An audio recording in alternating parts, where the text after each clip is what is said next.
भाकऱ्या दाखवा आलो इकडं. भाकरी काय फुगत नाही काकींच्या पण फुगतात ना भाकऱ्या पहिल्या फुगायच्या.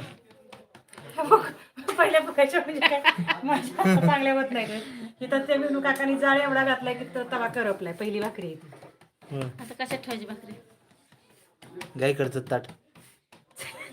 कधी लावली? इकडची पत्रावळी घेऊ काय? घे पत्रावळी. ताट लावून इथनं जाळ उघडली की लावली का तरी परत परत.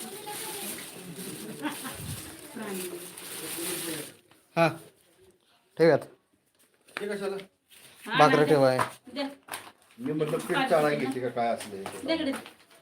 मोठं तर आड होते का? त्याला हवा लावते त्याला. ते चालू कर बटन. ते भाकरी आधीच करपली आहे. त्याला म्हणजे सारखी हवा लावायला लागते होय. त्याला प्रेशर कर की लाकड लाव ना एक. ठीक आहे. अगं हे बटन चालू करायचंय हवा लावायला.